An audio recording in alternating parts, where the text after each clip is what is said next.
జనసేన అధినేత power star Pawan కళ్యాణ్కి ఈసారి ఎన్నికల్లో ఎలాగైనా విజయం సాధించాలనే దిశగా అడుగులు వేస్తున్న సంగతి మనకు తెలిసిందే. ఈయన పిఠాపురం నియోజకవర్గం నుంచి పోటీ చేస్తున్న సంగతి తెలిసిందే.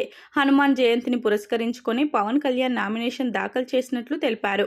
అయితే నామినేషన్లో భాగంగా ఎన్నికల అధికారులకు ఇచ్చినటువంటి అఫిడవిట్లో తన ఆస్తుల వివరాలను, అప్పులను కూడా తెలియజేశారు. ఈ క్రమంలోనే పవన్ కళ్యాణ్ తన వదిన సురేఖ వద్ద కూడా అప్పు చేసినట్లు ఇందులో పేర్కొన్నారు.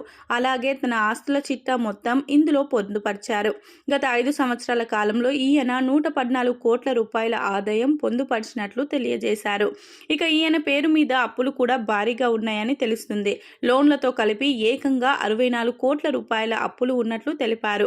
ఈ 64 కోట్లలో పవన్ కళ్యాణ్ కొంతమంది వ్యక్తుల వద్ద అప్పు చేసినట్లుగా వెల్లడించారు. పవన్ కళ్యాణ్ తల్లిగా ఆరాధించే సురేఖ వద్ద కూడా ఈయన 2 కోట్ల అప్పు తీసుకున్నట్లుగా తెలియజేశారు. సురేఖ వద్ద మాత్రమే కాకుండా హారిక అండ్ హాసిని నిర్మాణ సంస్థకి 6 కోట్ల అప్పు ఉన్నట్లు తెలిపారు.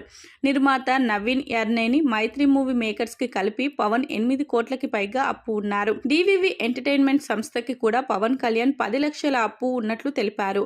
అదే విధంగా పవన్ కళ్యాణ్ ట్యాక్సుల రూపంలో 70 కోట్ల వరకు చెల్లించినట్లు పేర్కొన్నారు. ఈ విధంగా ఎన్నికల అఫిడవిట్లో పవన్ కళ్యాణ్ పొందుపరిచిన ఈ అప్పుల చిట్టా చూసి అందరూ ఆశ్చర్యం వ్యక్తం చేస్తున్నారు.